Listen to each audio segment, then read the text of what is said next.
Grade A buffoonery.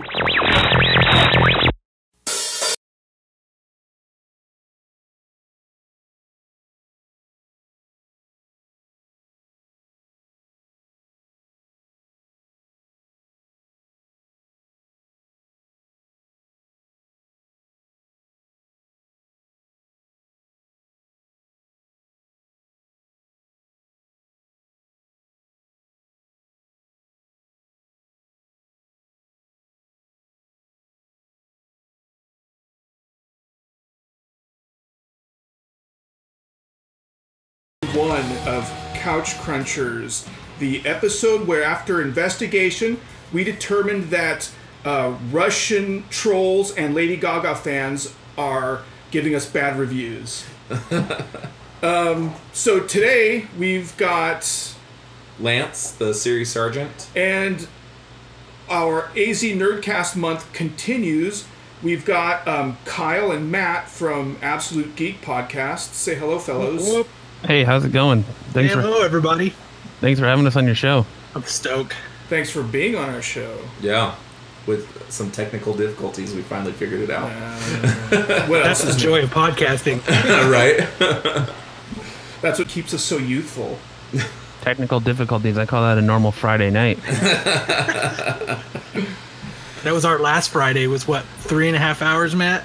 It's like, yeah, that's like every Friday for me. No, that was Sunday. It was like 3.5 It was hours. Sunday, yeah. Oh, God. Yeah, we've had nights like that. It's like 11 and we have yet to record anything. I know. I had just updated my Mac to the new Mojave, the new operating system, and for the life of me, I could not get the microphone to register. So I have that same thing, and I think that's why I was having an issue. I had to go into the security. They made it to where you have to go into the security and now grant permission for the computer to use your microphone. Yep. I had to do the same thing. It hurt my pride. I was like, I should never be on with Apple support, but I was on with Apple support. I was like, this hurts my pride. So are you rocking the new awesome dark background? Absolutely. Yeah. So my wife, every time she looks at my computer, and she's like, no, switch it back. She hates it. But, Dark like I live my life. Yeah. I just came over from the Mac dark side and back over to Windows. Yeah, I got a Windows PC for work, and I'm good. Like, Whatever. I'll stick with my Mac. I was a hardcore Mac person forever, all the way up, and I was like, for some reason, I was like, I gotta have one of those Surface Pros. Yeah. There was something about it that I just wanted to look. I was tired of looking like the cool guy in the coffee shop, and I want to look like the cool guy with the little flap on the back. So I was like, you know what? And then there was a deal on them, and I was like, oh, you know what? Forget it. I'm just going to get one. And you know what? I haven't even picked my Mac up since I bought it. Yeah, I do a lot of graphic design and stuff, so like PCs just... I hate how Photoshop and Illustrator and all that stuff works on the PC. All the keystrokes are different, and it's beyond Macs frustrating. are good for photo editing and editing like that. Yeah. But what's next? All right, well, let's get into the thick of it, into the meat, as you will. That sounds dirty. It can be as dirty as you want it. I'm all about dirty. So yeah, we usually start off our show with a segment called Fab or Flub, and I will read a few headlines, and you guys will tell me if you think the news is fabulous or flub. Are you gonna do it? No. It's flabby. So, all right. First headline I got. John Favreau's Disney Play Star Wars series title has been revealed as The Mandalorian. Favreau tweeted earlier this week, he says, after the stories of Jango and Boba Fett, another warrior emerges in the Star Wars universe. The Mandalorian is set after the fall of the Empire and before the emergence of the First Order. We follow the travails of a lone gunfighter in the outer reaches of the galaxy, far from the authority of the New Republic. What do you guys think? Fabulous or Flip. Well, like, I don't know much about this team. So is this a new character? Like, I believe so. From the ground up, like it's not an adaptation from anything. Like No, it's brand new. as far as I can tell, it's a whole new thing. Are you Yeah, guys- it's going to be 100% a new character made for the Star Wars TV show that Jon Favreau's doing. Yeah, Well, that's pretty cool. That's pretty cool. I agree. I think that's super cool. yeah. Yeah. I didn't realize it was a new thing. I didn't Yeah. think that they were allowed to do that. The hell? I don't know, dude. I keep seeing the same old Skywalker shit. Well, I definitely say fabulous, especially since Taika Waititi has been announced to be a director for one of the episodes. yes. That's really So, awesome. and Dallas Bryce Howard, I don't know how she'll do as a director, but I'm down to check it out. Ron Howard's daughter, Yeah. Yep. Jurassic World, Bryce Yes. Dallas Howard. Yes. Oh, Don't make us get the hose. You talking about the new Jurassic World? Well, she was. Yeah, I think she was in both of them.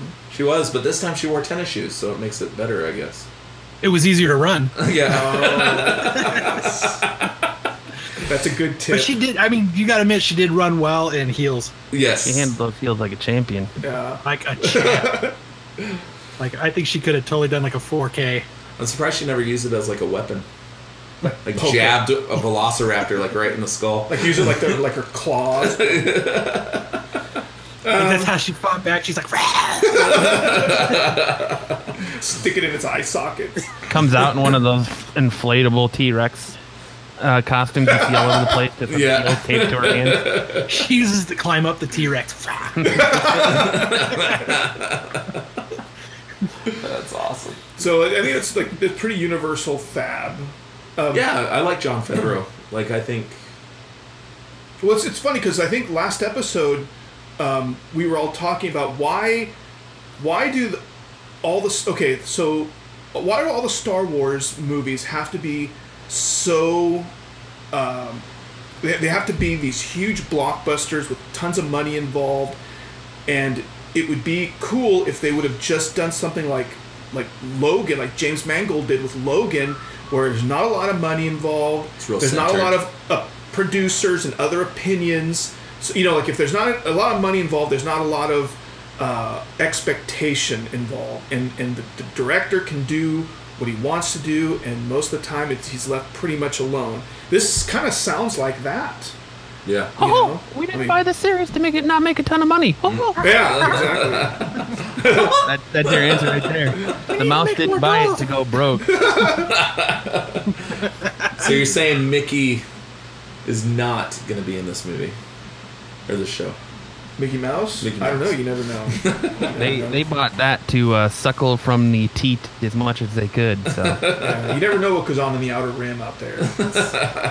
All right, what's next? Next, so DC Universe announced with a teaser trailer at New York City Comic Con that Big Bang Theory's Kaylee Cuoco is cast as their animated series Harley Quinn. She's the voice. So, I think it's fab. I think it's flub. I'm flub. You like it because you would rather have Tara Strong I do would. it. Oh, yeah, yeah. Why mess with a good thing, man? Because Why- Tara Strong is so hot. she is. Oh she's my a MILF. god. She's a MILF and a half. So this is the second Big Bang Theory actress to do Harley Quinn, because Oh, Harley that's right. Harley Quinn and Batman, it was the one that- Bernadette. yeah. I don't know. Melissa Rauch, I think her name is. And I didn't really like it. So, So did just you- bring me back Tara Strong. Did you guys watch the trailer? Like the little teaser? No, I haven't seen it yet. I read that and I'm like, why would they waste that? I mean, why would they, And then I saw the teaser, and she actually did kind of good on it. She actually sounded pretty good. She do the sometimes Brooklyn accent. No, sometimes she didn't not. do like the Tara Strong Mr. J. That's if Harley Quinn was a smoker for 30 years. Drank a lot of Jack Daniels. Yeah. Do you remember when she was here at Phoenix Comic Con? Was it like 3 or 4 years ago? Did you guys go see her? No, Kayla Kuko or Tara Strong? Tara Strong. Tara Strong.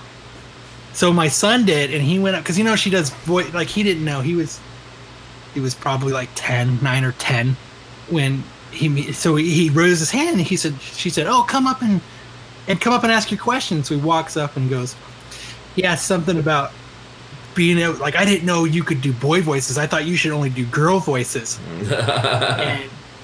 and then so she made like this, so because she does Timmy Turner from that's who she did. She did Timmy Turner, and she said, what do you mean I can't do a boy voice? And she started messing with him.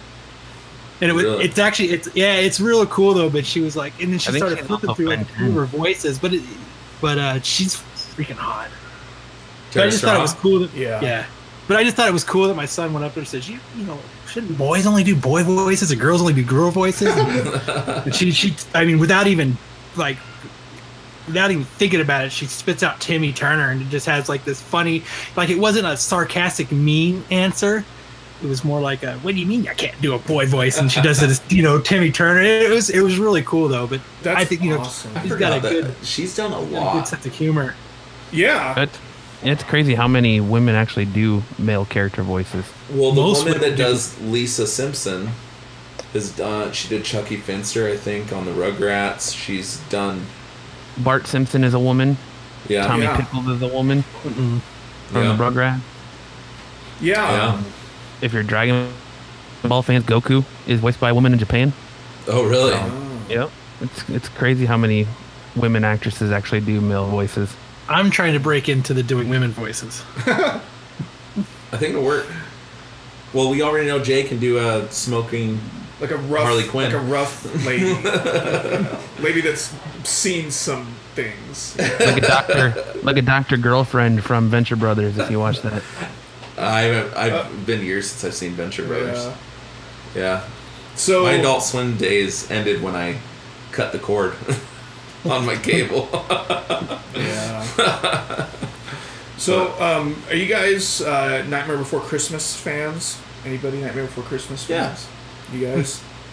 Yeah, it's been a long time since I've seen it. Yeah. So I'm a Tim Burton fan. Okay. Yeah.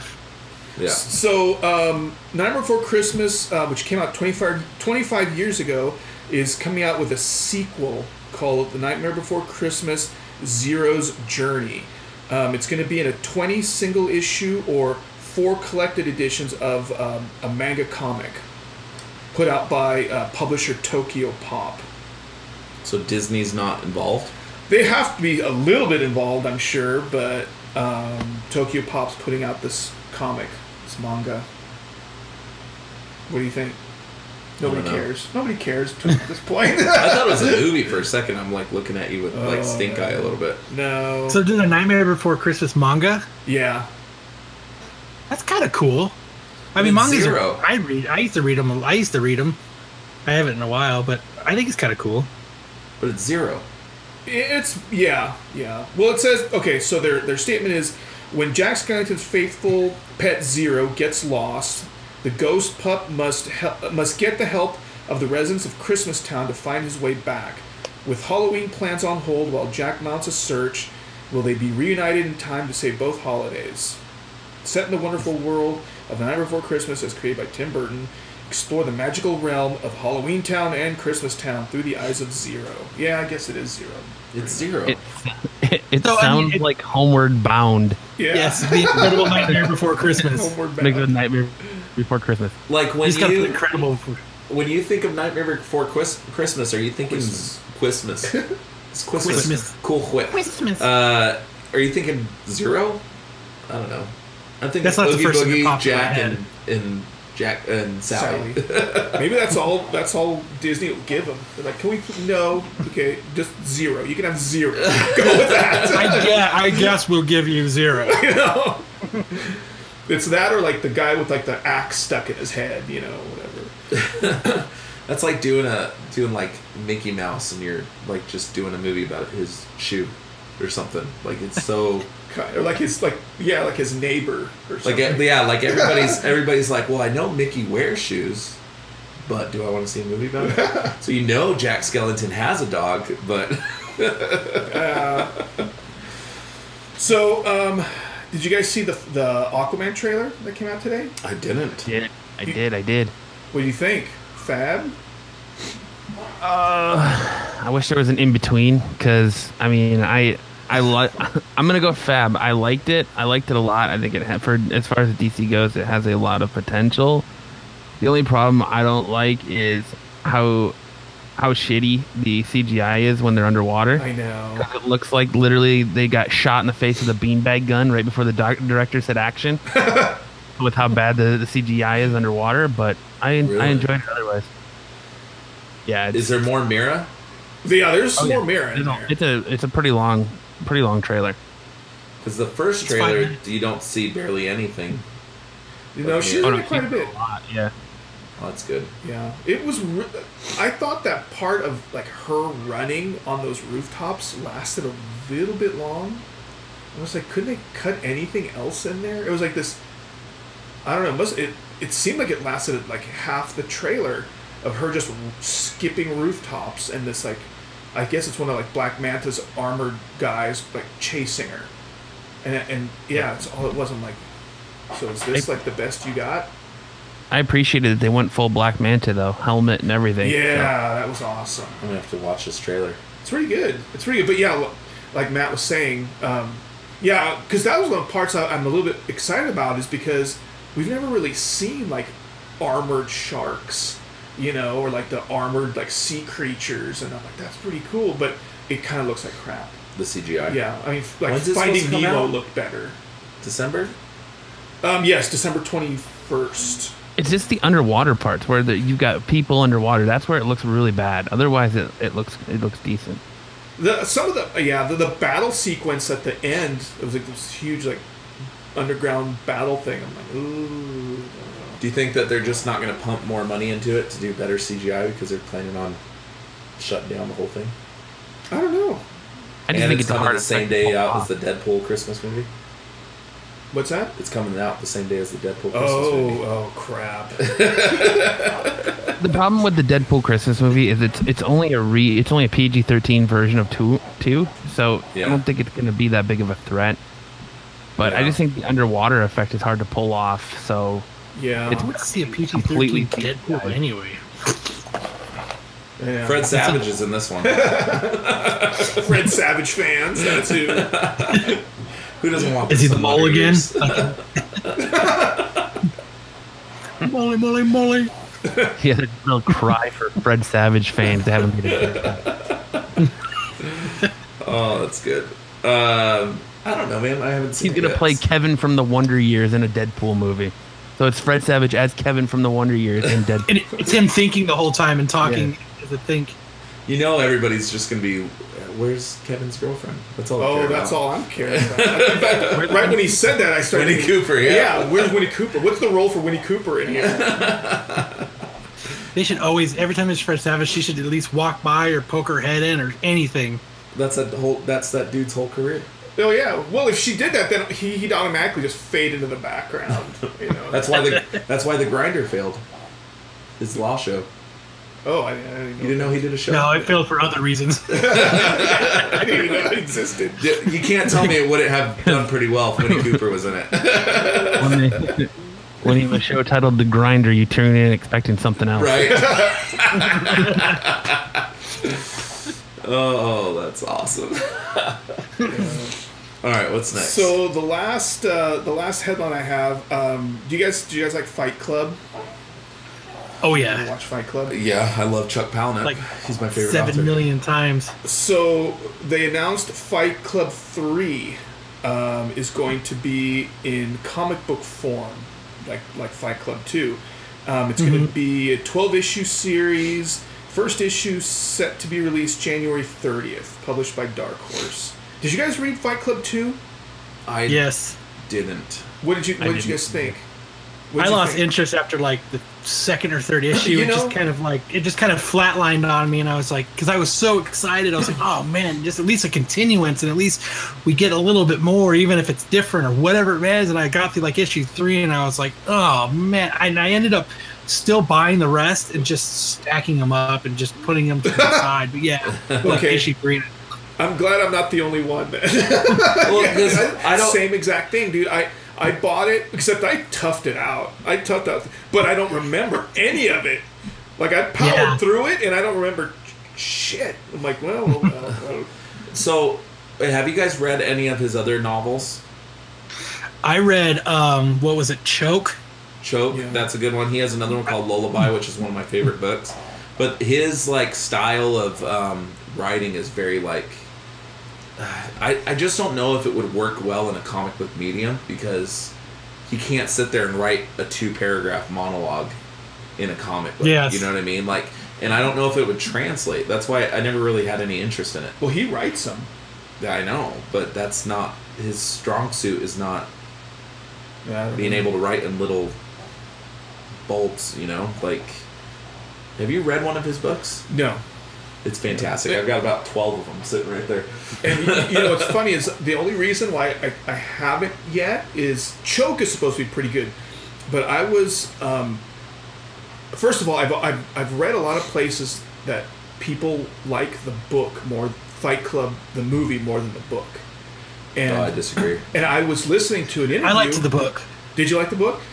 I liked the book because it went in more to like the Mischief Committee and the Mayhem Committee and stuff. It went a little more into that, and it described it a little bit like the way in the movie, like it was just kind of there, and they kind of like, you know, like when he was on top of the building and they were blowing it up and he was roping down. Uh-huh. They kind of brushed over the fact that they had made these different committees to do these acts and to build up to this, you know, this epic thing of destroying the credit cards building so everybody's debt goes back to zero. Like they kind of brushed over it in the movie. Like you just it was kind of inferred that they were doing other things. And in the book they kind of described it so that you understood what they were doing. So that's where I felt that the book was a little bit better. The movie is much more about the duality between Edward Norton and Brad Pitt.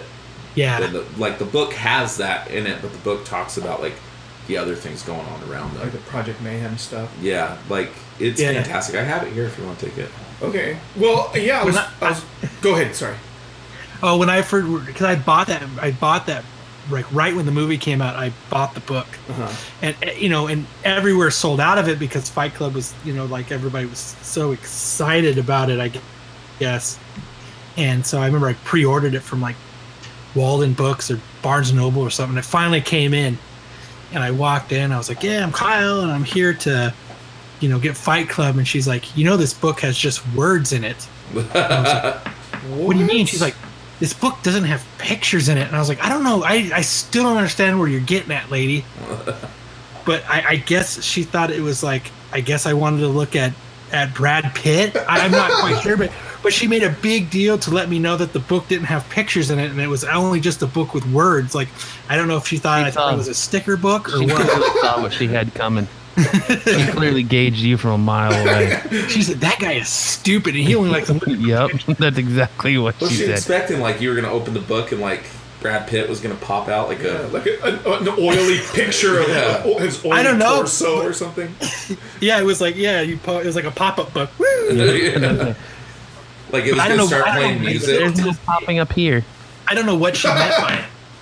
She meant that she thought people that watch that movie are stupid. I think it's ridiculous.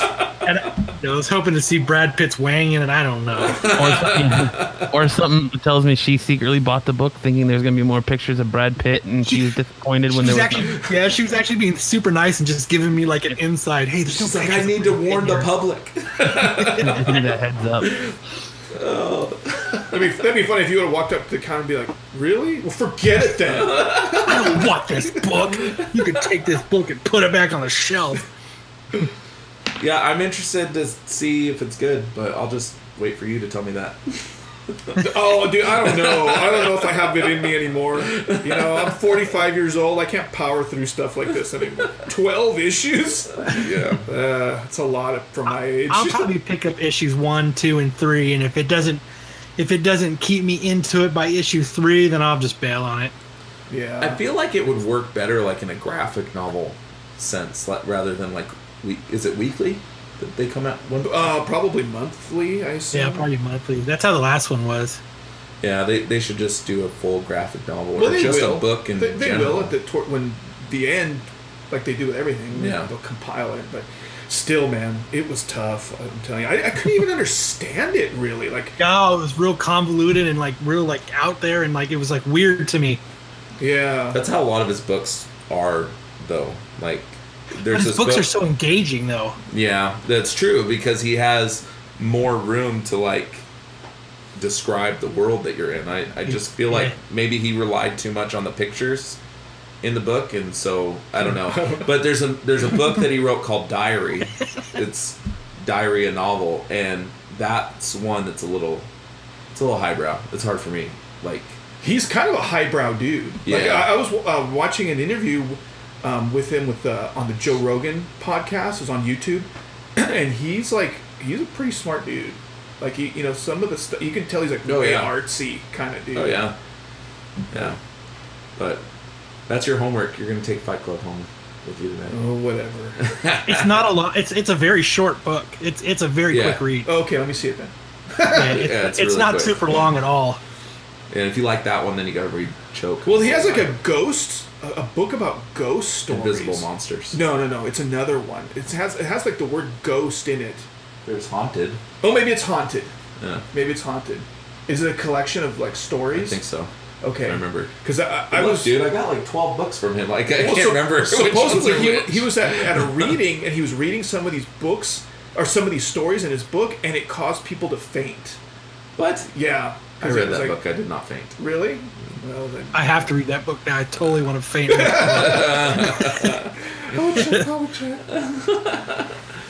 All right, what's next? So Oh, now you guys get to talk about you. yeah. So as you know, we've got Absolute Geek Podcasts on here with us, and so I hate those guys. we did. Those guys suck. They don't even. Yeah, those guys are They don't terrible. even know what they're doing when they're recording. All they do is talk about wangs for 15 minutes. Straight. And then Can I tell you- They love to beat dead horses too. Yeah. Can I tell you that was like one of the funniest? Like, I was rolling on the floor when you guys were talking about Batman root for like 20 minutes. See, you got me when he was talking about Superman's when he gets closer to the sun. No, your That's guys' the funnest I've ever had talking about Wang. your guys' show is really entertaining. Like, it's hilarious. Thank you. The first Yeah. one I listened to, you were talking about your dog, which you and I have talked about this before, Matt. And you were talking Yeah. about your dog and taking him to the vet and stuff. And it took me quite a while to figure out like what the show was, but I'm like hooked. Like, it hooked me, and it was 20 minutes about his dog. Yeah, well, I mean, with you know the Batman route discussions, you know, there's times when it like gets real sometimes. Yeah. You know? But yeah, so I wanted to ask you guys, how did you two meet, and how did Absolute Geek come about? Go ahead, Well, Matt.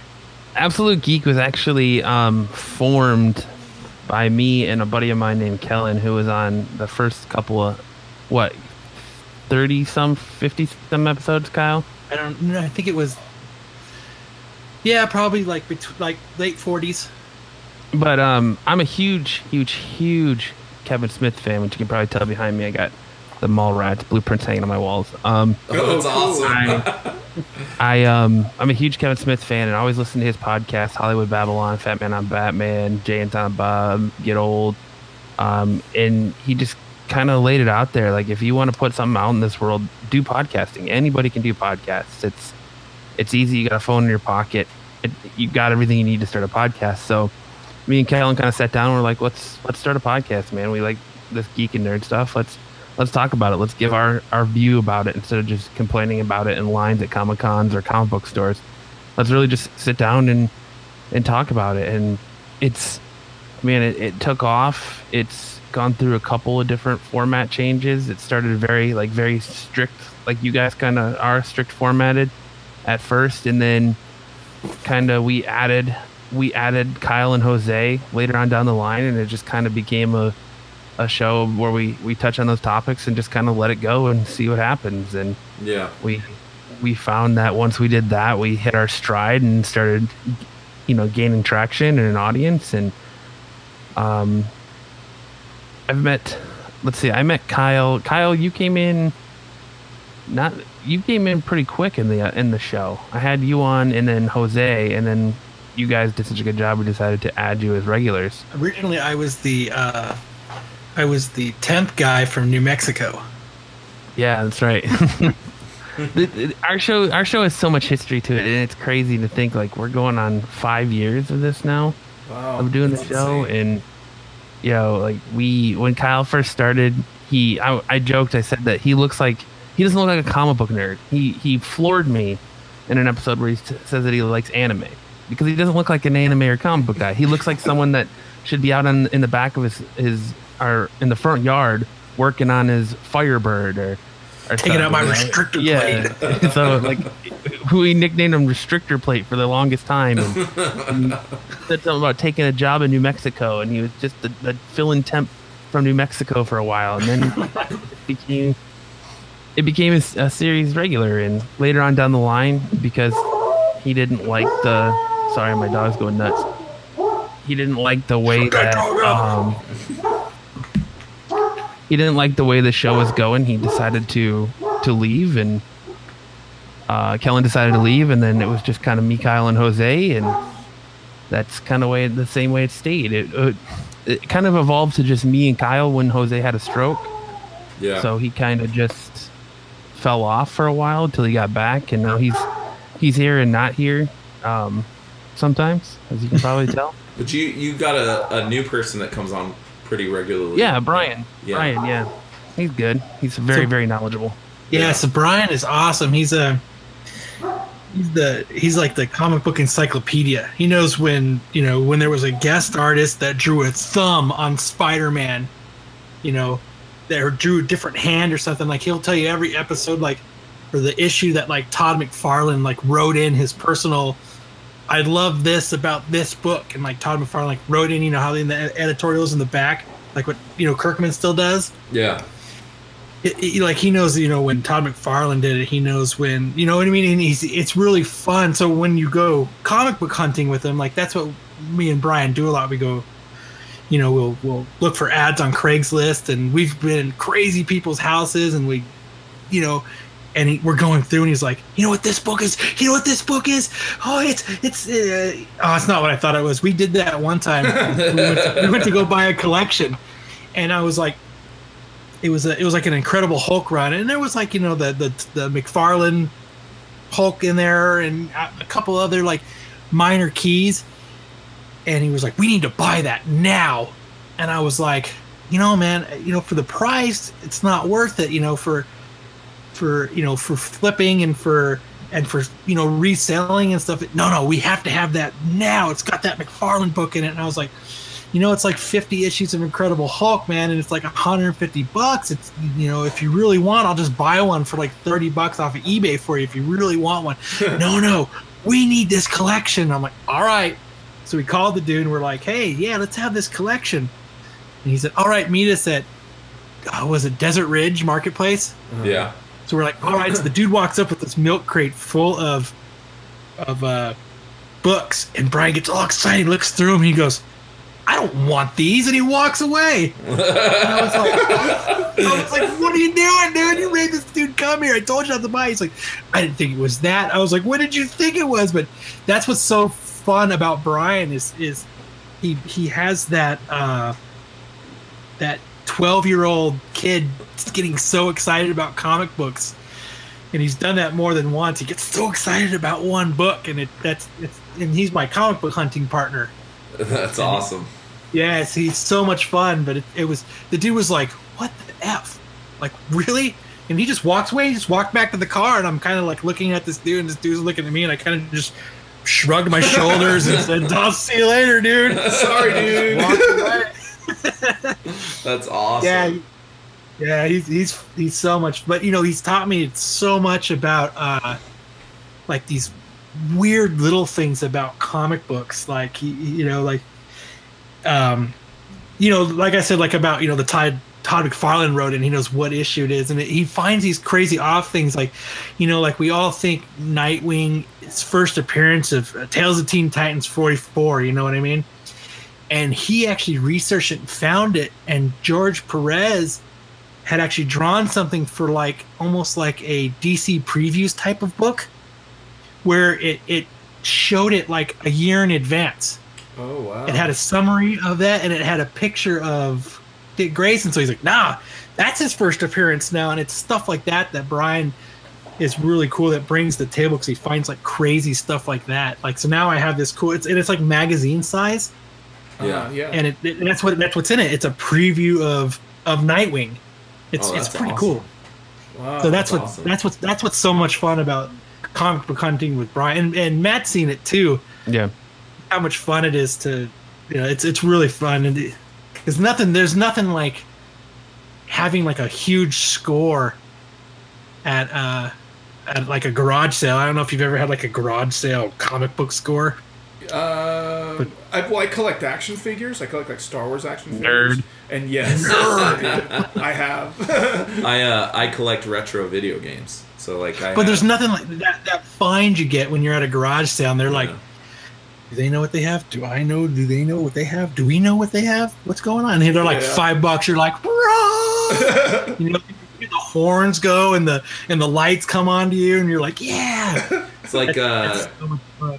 I'll go to Goodwill and find a lot of stuff there, and I found like a top loader Super Nintendo, the mini one that's like about this big, and they normally sell for $200 on eBay or something like that. And I found it at Goodwill for $6.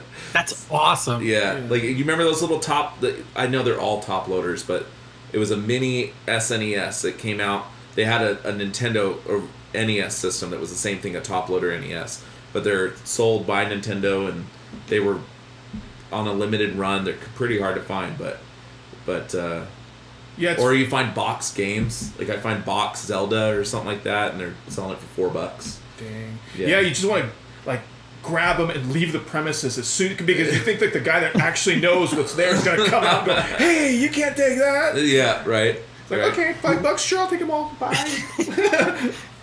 We did that one time. We'd driven all the way to like Chandler or somewhere like that, somewhere far. It's far for me. That's not far And from we were us. like, yeah. And it was at a garage sale, and like they had like, so like it said 6 a.m. sale time. We're like, great. So I got to his house at like 4:15, and we drive to Chandler, and we get there at like, it's Sunday, so we get there like in like 21 minutes. And we're like, yeah, we're the first people here, and we're rubbing our hands, and we're like, and we get there, and he's got, they're setting up, and we're being all nice, and we're sitting there, and we get out of the car, and we're like, he has this stack of like 18 X-Men books, and we're like, oh man, we drove all the way to Chandler for 18 X-Men books, and he was like $400. Oh, and we were like, oh man, it was like 90s fodder X-Men, and we were like, oh man, right on, that's cool, man, thanks a lot, man, we appreciate your time. He's like, you know what? And then they were moving, and he was like, you know what? My wife has a bunch of comics. I'll just sell you her comics real cheap. And we were like, okay. What do you mean? He's like, and she had like 4 totes, like those plastic totes with the click-on handle. Yeah, the Rubbermaid things. Yeah, and he was like, I don't know. He's like, they're my wife, so how about like $150? And we were like, so we start kind of thumbing through them, and we were like, all right, $150. We load up these 4 totes full of, into the car, and we're like trying to act cool. Thank you, man. Yeah. And drive off. And what it was is she started collecting right at the beginning of the New 52. Okay. So, and she ordered them online. So they came like 8, like she had like she did Aquaman, Batman, Harley Quinn. She did like it was all the beginnings of the New 52 runs.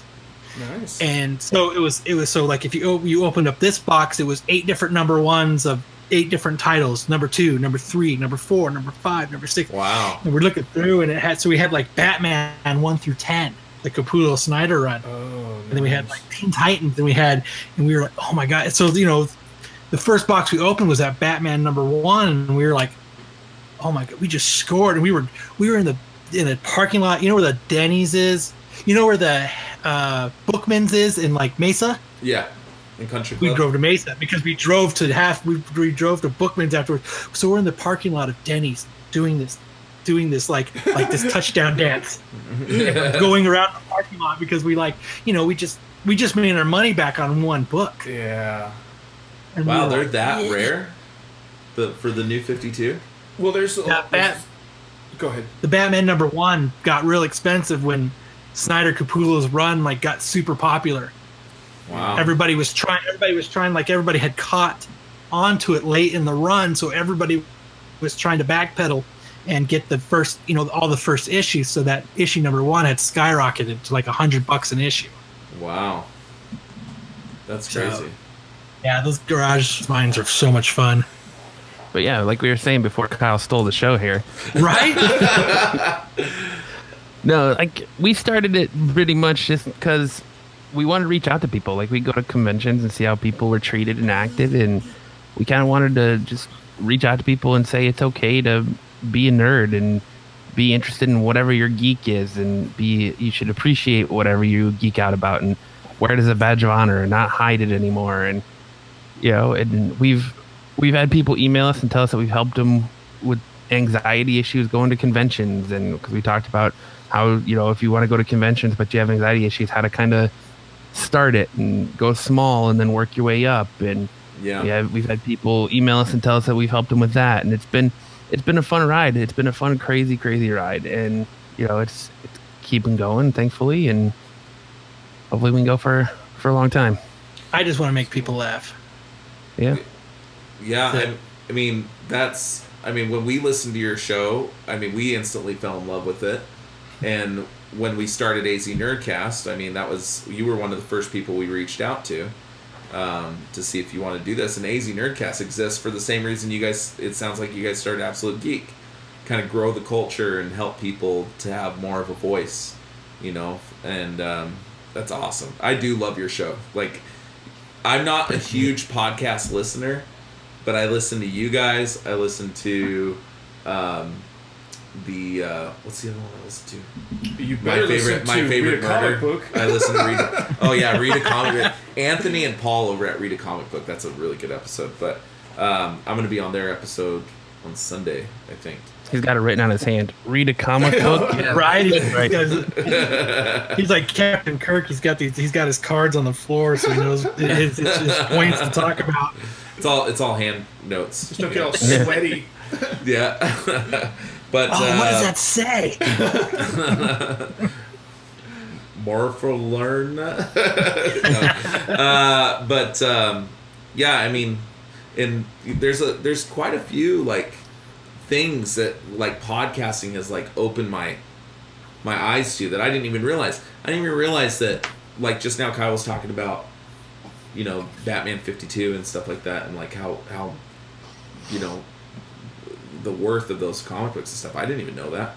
I thought any comic book that had value to it, real resellers value, was from the 60s, 70s, original print stuff. And nope. You've got some pockets here and there that it's crazy. That Batman Dong book is pretty expensive right now too. Yeah, it's $100 book right now. Which one? The one that had his schlong hanging out. Oh, really? Yeah. Batawang. Batawang. Speaking of, right after your guys' episode, who did the picture of that with Kyle's face on it? That'd be me. That may be my screensaver. we have another one that I never put up that was just because Jose's bald, so it was just Jose from the bottom of his eyes up at the tip of Batman's root. So it was poking out of it. So funny. That's awesome. It's funny because Matt makes these pictures all day long, and we banter back and forth all day long via chat, and then he gets this idea, and all of a sudden you get this picture of me and the Batawang, and Jose peeking his head out as the Batawang, and and then so many crazy shirts he comes. It's so funny all the crap that he comes up with. That's awesome. All just to keep him entertained so he doesn't go crazy at work. And that's my big thing about doing podcasting is that's like I was telling you guys when we were all sitting there, chatting, last week or 2 weeks ago, is that's my big reason to do this is, most people are sitting somewhere. Most people who listen to podcasts are sitting somewhere where it's not their favorite place to be. Work, Right. traffic. So the funnier and I think the more entertaining I can be to help you, zone away from the misery of being at work, then that's mission accomplished to me. So for, an hour and, 60 to 90 minutes a week, I can make you forget that you have that miserable job. I feel like my goal as a podcaster and as a show has been accomplished. That's awesome. Yeah. That's awesome. Because that's what it's about, right? Because, usually as a podcast, there's nothing worse than being in, stuck in traffic. And at least if you're stuck in traffic and you're laughing and you're having a good time with the podcast and you're listening to, it makes your drive so much better. Right. It takes your mind off of what you're currently sitting through. I mean, that when we started Couch Crunchers, we thought it was more for us to get away from our lives. You know what I mean? We're all married and have kids and full-time jobs and all these things, and I'm quickly finding out just from people, like, they'll say, "Hey dude, I love your podcast." I'm like, "Oh, it's like you listen to us? That's awesome." They're like, "Yeah, thanks, dude, Mom." Yeah, thanks, Mom. Yeah. But like, it's cool. Like, I went, this will tell you how big of a nerd I am, but I went to a Halo LAN party like a couple weeks ago, and this dude, I was wearing my Couch Cruncher shirt, and this dude's like, "Dude, I listen to your thing every week, and it's awesome." And Really? I was like, "Wow, dude, like, thanks." Or So there's number 3. there's our third listener. Awesome. Because you're But, racking them up. Right? Well, I mean, I can tell you, it's crazy how many people's lives you touch doing this. Yeah. How much of a difference you make to people in their day, like Kyle said. It's still even surreal even after doing it for 5 years when people are like, "Oh man, I love your show," and I'm always like, "Thanks, man," and ask how you found us and what you like about it. And the one thing we normally get is we like that you guys we feel like you're our friends. We feel like it's us and our friends sitting in my mom's basement just talking about this stuff, and you guys are just like, you sound just like me and my buddies, and that's what drives a lot of people to us. And it's crazy to see the hodgepodge of people that listen to us. So Yeah. That's great. That's Yeah. really good. Yeah, and I like that you guys don't do, you aren't so structured to the point where it's like constricting. Like, that's something, like, we have a little bit of structure to ours, but I usually take these guys down a rabbit hole for. Yeah. We usually have to end up cutting segments because I get long-winded. That's putting it mildly. I know the feeling. But well, I mean, that's how we are. We have an episode of What the Fuck Friday where Jose learns what a bidet is for the first time. So like He learns we what? take him down that Bidet. what a bidet is. So we take him down that rabbit hole, and then my buddy Brent is this just weird kid, and Jose didn't know what a furry was. So I literally shouted across the house for Brent to come in and sit down and podcast, and Brent took us on an hour and a half rabbit hole of what furries are and all the stuff that goes along with that. So we've had just weird stuff, but it's been a crazy ride, and it's still, Kyle, I think Kyle will agree, like, it's still weird now today when we get a message from someone and they reference something that we said like 2 years ago, and you're like, "What are you talking about?" It's like, "Oh, it's from this episode such and such where you guys are talking about this," and like, "Oh, okay, I remember that now." But it's just like, it's crazy how many people, where they find us, where they join in, and it's been a fun ride. Well, Yeah. and you talk about, like, people will message you and you're like, "Yeah, this one time," they're like, "Yeah, I already know," and you're like, "How do you know that?" Because you forget that you just talked about it on the show one time, Right. and they remember, and you try to tell them the story and they already know, and you forget that, what, these people, our fans and our listeners know us so well that when you finally get the chance to be able to talk to them, you're telling them, but they already know you. So Yeah. you actually have to play catch up with your listeners, and so that you can, you know what I mean? So you can talk to them, because everything you're talking about, you talk about all the time. I think that's super cool too. And that's how I am. I'm very candid with the listeners. Everything I talk about is 100% happened to me. So it's Like when you talk to the Tinderbot. Yep. Yep. So I just try to be as real as possible, and it just seems to connect with people. So Remember when we argued about time travel for an hour and a half? Yep, that's a good episode too. I'll tell you what, like Kyle and I, when we did this show together, we would get in some heated arguments. Like we were telling you guys at dinner, like we would get in some heated arguments where one of us would storm off and not talk to the other one for like 3 or 4 days. And I quit the show. I'm not doing this anymore. Kyle quit the show like 5 or 6 times, and then by the time next week rolls around, and he's like, "All right, are we recording this weekend?" And it's like, "Okay." And so yeah, we've gotten some heated arguments, but it's always paid off in the end. So yeah, that's my job. I'm usually the one to calm Jay down. I've quit a few times. Like I went to his house. I was like, "Dude, what are you doing?" Like, he like shows up at my house. I was telling you, I hate unexpected visitors. And he shows up, and I'm like, "Oh crap! I knew it was him, and I knew what he was there to do." You know? Now that's a great show. Though. When you leave mad, and you don't want to. I quit the show. You know that was podcast gold. We actually we had, not to get too specific, but there was somebody that we actually don't have on the show anymore because every time it was a heated argument and people got feelings hurt. Yeah. Anyway. So, but hey, sometimes the feelers get hurt. Yeah. But no. Jay now when he says he'll quit, he won't tell me why, so they can't talk him out of it. Yeah. Just like, but he's still here. I turn off all the lights in my house to make sure it's nobody home. You know? He's like, I moved to Canada. Slowly peeking between the blinds. All right. Well.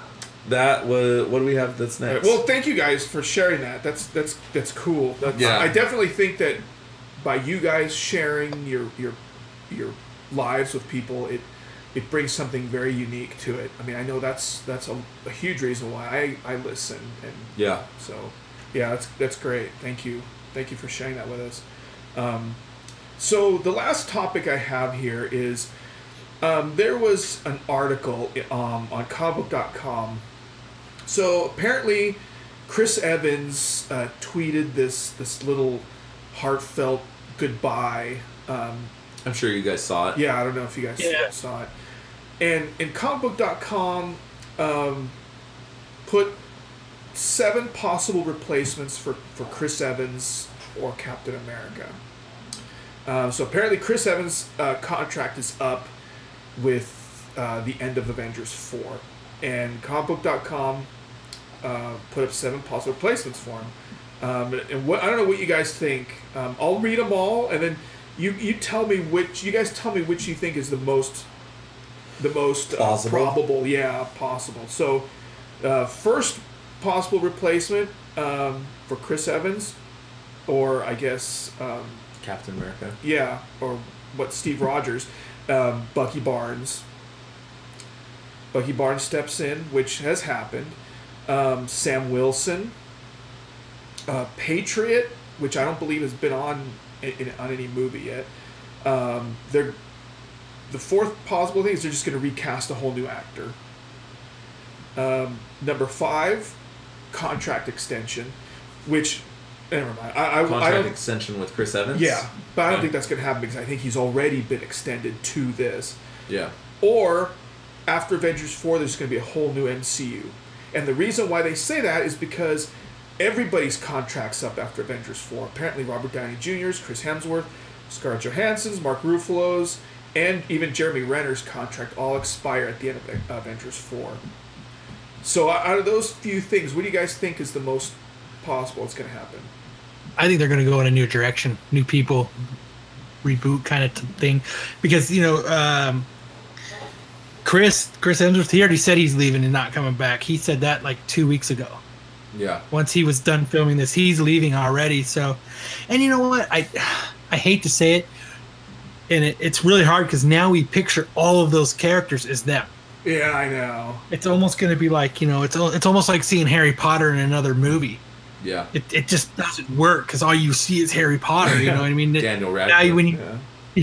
Exactly, that's his name. Who? I don't know who that is. But I mean, like when like even like Chris Hemsworth, like when I was watching him in Ghostbusters, I still thought Thor. Yeah. Even I mean, you could tell that he transferred that over to Ragnarok, that comic relief, he kind of transferred it over, but you kind of just saw Thor. You know what I mean? And like Robert Downey Jr., you've seen him in so many other things, but you kind of just see him as Tony Stark now. Yeah. Like it's even if you watch him in something else, it's so hard to put him in something else now. I think I don't know what you're talking about. He's totally Sherlock to me. Yeah, he is.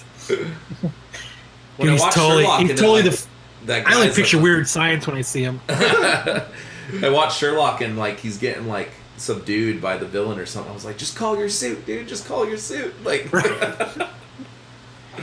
you have it on your wrist now? Like, let's go. That'd be cool if he just did that like in one roll where he just like the hand came on. Yeah, right. The Hulkbuster comes in. I think it's gonna be a mixture of a few things. I don't know. What do you think, Matt? I honestly think the most plausible is going to be extensions. Chris Hemsworth has already said that he would like to do another Thor movie. I think with the acquisition of Fox, that brings in the Fantastic Four, it brings in the X-Men, it brings in all new possibilities. At the end of the day, money talks, and I think enough money and a good script, any one of these guys will, and depending on how much they're needed, any one of these guys I think will extend. And I'm open. I will take any of those roles. Kyle is ready. We didn't get to replace Chris Hardwick, but you know what I mean. I'll replace any of the. I can be the new Tony Stark. I will. You know what? I will bite the bullet, and I will take one for the team. And I'm just putting it out there right now that I'll give it. I'll do it. You'll grow the goatee and everything. Dude, if they called, I'll be Hawkeye. I don't care. I'll be whatever they want. Yeah, you can be Hawkeye. I'll be the guy that just holds Scarlett Johansson's wig. Like, I don't care. I want to be the guy. But I think that's the most plausible. I mean, Chris, like you say, Chris Evans has already extended once, so yeah. I don't think it's you say Avengers versus X-Men, and you're gonna get anybody's idea. Cue their interest. So I wouldn't mind seeing Bucky Barnes take over the role either. Yeah. But I think recasting it is stupid. If you're gonna do that, just go in different directions. You got Spider-Man now. You got Doctor Strange. You got Captain Marvel coming. You got Black Panther. You have enough in the plus the Guardians. You have enough in your repertoire to start a new team and just continue on. I think rebooting the entire MCU would be a poor choice. Yeah, I see it like with Captain Marvel. They're already kind of showing her that she's going to be the most powerful superhero in the MCU. Like, obviously she's going to be the leader. You know what I mean? I think she's going to be the leader going forward. I think that they'll re-sign a lot of these people. I think Downey will still be around in some capacity. Hemsworth. But Chris Evans is the one.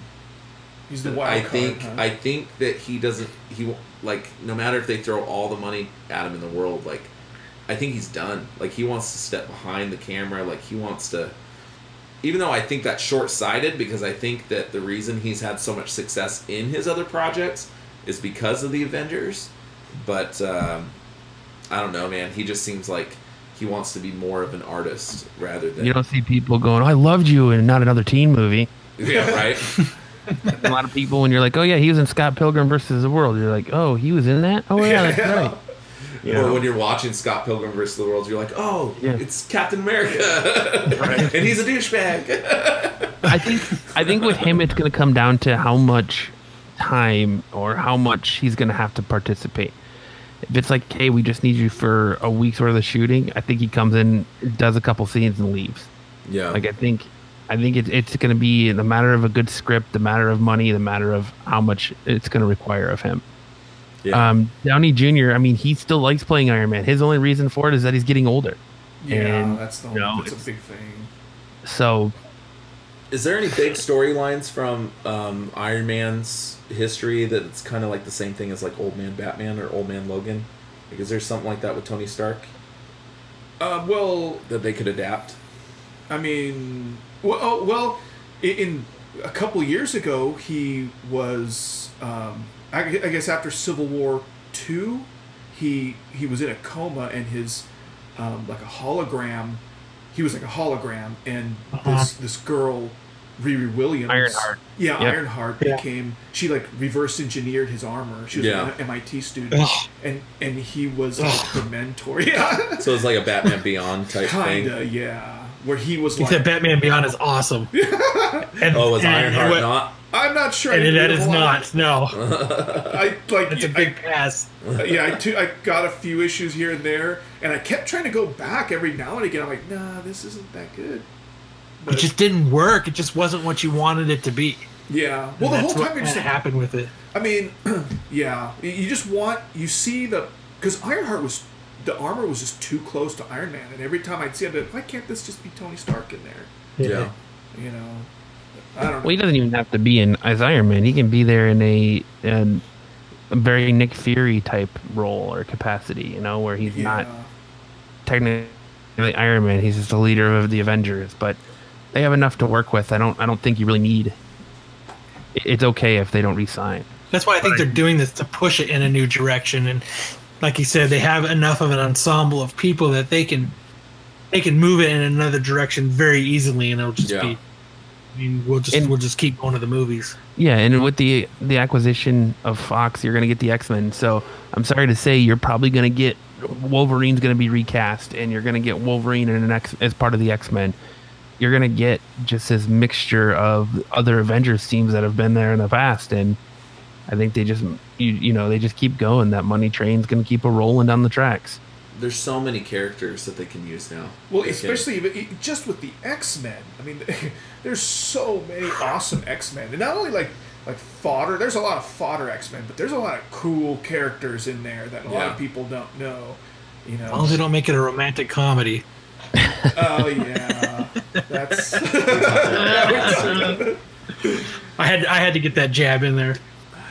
I don't know what the hell they're doing. I don't know. They should. I don't understand how Deadpool can be so good and yet they're totally going to miss the mark on Gambit. I don't understand. Because less money went into Deadpool, so there were less hands in the honeypot. Yeah, but the whole Hollywood thing is about copying, right? Everybody copies each other. Why can't they do Gambit low budget? I don't know. I just think it's short-sighted. That thing's Well, gonna because suck. Gambit's more, he's a different type of character than Deadpool. Gambit's more of the quick-witted, silver-tongued, like, street hustler. He's not necessarily the jokester that Deadpool is. So it's He's also a type of character. supporting character. Yeah, very true. Yeah. It's the other thing. Like Deadpool is a standalone character. Gambit's kind of a he's there, but that's why I think it's going to be super hard to make him the man in front, because he is kind of a secondary backup character that he's awesome and he's there, but he's there as part of a team and part of other people, and just there to kick butt and take names and do his thing. Serve a specific purpose to get out of a situation, and he serves that purpose, and that's it. There's not much to him otherwise. Yeah. Well, that about wraps it up for us. So thank you guys for coming out. Is there anything you guys want to mention about you? Because you guys don't. Okay. Where can we find you? Yeah. Well. Yeah. Where can we listen? If. Well, you can I find us suggest on not listening. right. Don't listen at all. Just turn this off. You can find us on SoundCloud. We have all of our episodes on SoundCloud. We're on iTunes. We're on all podcasting platforms. Stitcher. You find us every Friday night on YouTube. Yeah, every Friday night live on YouTube. You can find us on Instagram at Absolute Geek Podcast, Twitter at A Geek Podcast, we're on Facebook at Absolute Geek Podcast, or our website absolutegeekpodcast.com. Awesome. And you could be able to start finding us Sunday nights starting next week on YouTube. Well, starting this week. Walking Dead. That's right. Starting this Sunday. Starting this Sunday with the Walking Dead, we have our new Walking Dead after show. So if you don't want to listen to Chris Hardwick, you can come listen to us. Deliberating. Because we're way better and we're way more incisive, and we are better Walking Dead fans than Chris Hardwick could ever be. But that show's called Deliberating the Dead, right? Yep. Yeah. Well, I'll be checking it out. Awesome. Yeah. Sunday nights, right after the East Coast showing of The Walking Dead. Are you guys big Walking Dead fans? Oh, absolutely. Yeah. Absolutely. You guys should come on and do an episode with us. That'd be awesome. Yeah. I would love to do that.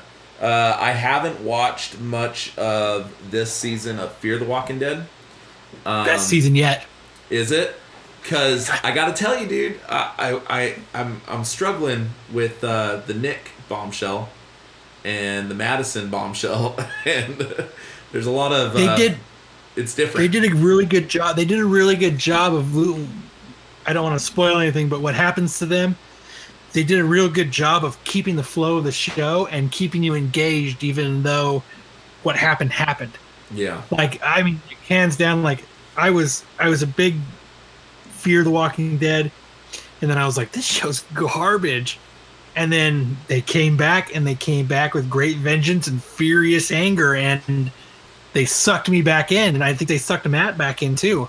Yeah, I hated Fear the Walking Dead for the first 2 seasons, and then season 3 it got really a lot more of the character dynamic, and season 3 when they're on the ranch really sucked me back into it. And then season 4 has been incredible. Yeah. We dreaded Morgan coming onto the show. We thought it was going to kill it. Like, we thought we were going to hate it. But by the time he left The Walking Dead, I hated Morgan's character in The Walking Dead. But now that he's on Fear, like, I love his character on Fear. It's so much better. Doesn't it feel like they changed it a little bit? Like, from Morgan from Walking Dead to Morgan in Fear the Walking Dead, it feels like I don't know if they necessarily changed it. I think that he's just found his purpose on Fear the Walking Dead. Yeah, the way he is didn't fit in Walking Dead. It stood out like a sore thumb. Yeah.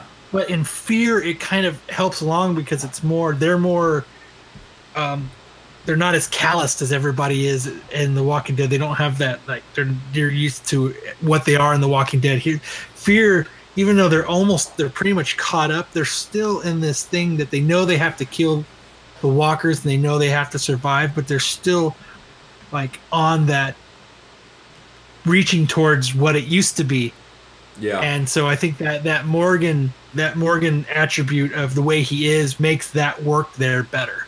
One thing with Fear, there's still a little bit of hope in Fear. Yeah. Like, these characters still have a little bit of hope where they're not, like I said, all calloused, and they're not all like, all hope is lost like Rick and the group is. There's still a little bit of hope, and they still believe in the goodness in people. So I think that's where his character, makes it works so much better than what he was trying to do in Walking Dead. Well, and plus his relationship with Dylan Hunt, the guy with the pistols. That's he's dating John. the girl. Yeah, John. Yeah. I think they complement each other really well. I do too. When I picture him, I still picture the dad from Raising Hope. Yeah. When I still look at him, even though he's this awesome, cowboy hat wearing gunslinger, I still remember the ditzy pool guy, Bert, landscaper from Raising Hope, and I'll never get past that. Even though he plays such a good role in Fear, like he's got an awesome, like, it's a really cool role that he plays. But I'm just waiting for a baby to show up and his wife from Goonies to show up and hang out. Yeah, he's a fantastic actor. He did that role in Gifted, The Gifted, in the first season, and he was fantastic. But there was a show he was on USA that he was the villain in, and it was really cool. Is it Justified? No, it was older. It was I can't remember the dude's name, but what he is, he's like an ousted FBI agent, and what he does is they hire him to, like, fix things. Burn Notice? Burn Notice. And he was the villain in Burn Notice. Oh, he was in Burn Notice? Yeah, and then all of a sudden he was the villain, and then one day he disappeared, and he's on Raising Hope, so I figured he just got a better lucrative deal than USA was giving him. Yeah. Well, he was almost Negan, too. It was weird seeing him as the villain, though. He was almost Negan. Do you guys remember that? Yes. No, I didn't. He was almost Negan? Oh, God, he would have been a terrible Negan. Oh, my God, he would have been way worse than Jeffrey Dean Morgan. Oh, my God. What's funny is, I don't know if it was the last episode, but I think Matt mentioned Henry Rollins should have been Negan, and now... Well, they based it off of him. Yeah, and he's a direct. Charlie Adler based him off of Henry Rollins. Oh, really? Yeah, that was his influence of drawing Negan. Oh, wow. Because when you said that, I'm like, they totally missed the mark. That would have been awesome. Well, apparently he auditioned for it twice, and they turned him down over Jeffrey D. Morgan, which with a more experienced actor. Yeah. That's crazy. But without Jeffrey D. Morgan, we don't get all these like little nods from Supernatural. Limbo contestants. Oh, the limbo contest. That's what he drives me. He drives me crazy as Negan, bonkers. Yeah. Well, we have a song. So one of the things we do on Couch Crunchers, I don't know if you guys know this, but we like to feature a local artist. I think that's awesome. Like, I waited the last show. I think 2 episodes ago, I listened, and because I think you start with one, right, and you end with one, right? It's the same or song. You just end we with play one. we play like a preview in the beginning as and part they're of not our always intro. local. In fact, they're hardly ever local. Well, that is so Well, they're you not know local. Swinging But the Ups are last one, local. like, I waited all the way into the show. I was like, I gotta hear that. I want to hear that song now, And I was like, and I listened all the way in because it was 2 episodes ago. It was a really cool song. That was Swinging Utters. Was it? Yeah, 2 episodes ago. Yeah, that sounds really good. yeah, it was a really cool song. But, I think that's a cool addition to the podcast. Yeah, I have a background. So Jay runs a blog with a guy in California called Audio Ammunition, where they review a lot of punk albums and stuff like that from guys like Fat Records, like all their stuff. All over the they just world, send him dude. stuff. People send us records. That's so cool. And we've been doing this 6 or 7 years, and we get more things than we know how to handle it. Yeah. But So is it just punk bands?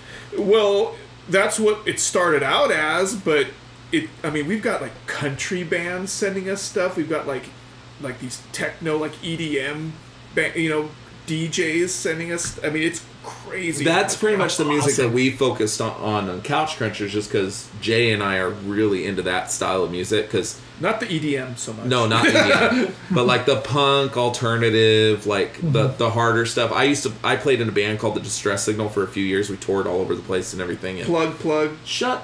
What am I plugging? We're not even a band anymore. Insert shameless plug here. So when we started, I said I'll do this on one condition. I want to focus on music. At least have some focus on music and So who's it this week? So this week is a band from Baltimore called Ravagers. And the song is called Drowning in Blood. And nice. Yeah, and label is called Spaghetty Town Records that they put out their 7-inch on. So give it a listen. We'll put their Bandcamp link on our so you can buy their album and everything. But check out Audio Ammunition. Check out Absolute Geek. Check out Couch Crunchers. Deliberating the Dead. And you guys have negative modifiers too, right? That's a big one that you do. Yeah, but that's a D&D podcast. Yeah. Which one of you guys are gonna have to teach me how to play D&D one of these days. All right, sounds good. No one has that much patience. Do you guys play Warhammer too?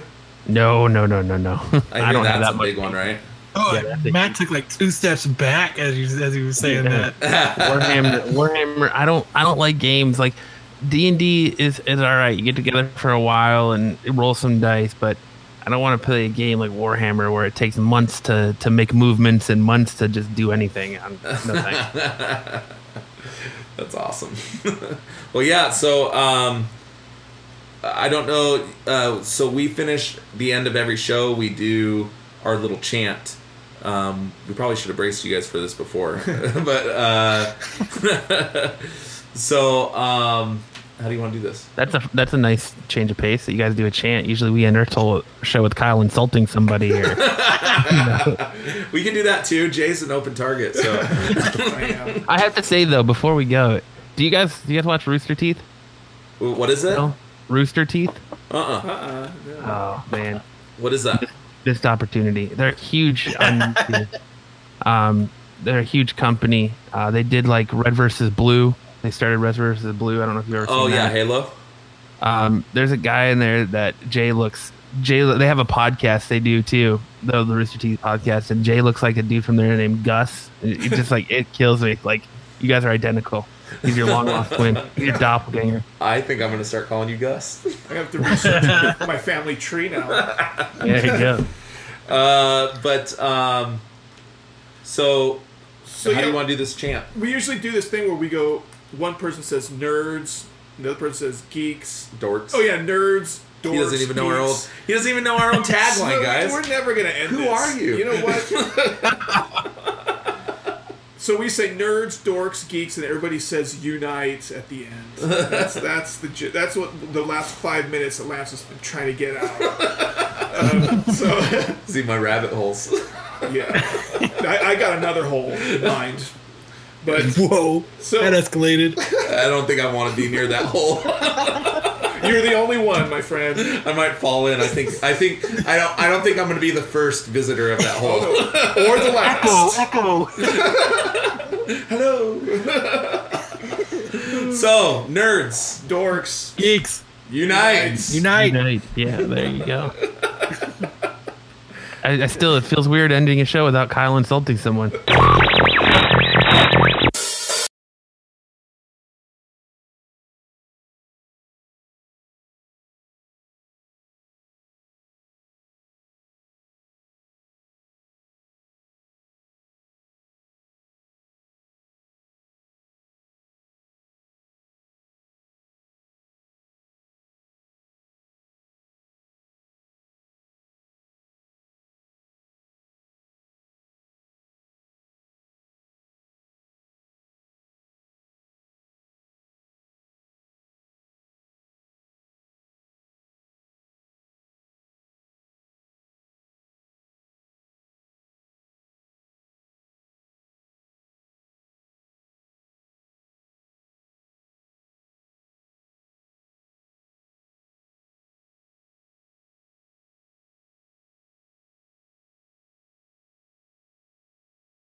Grade A buffoonery.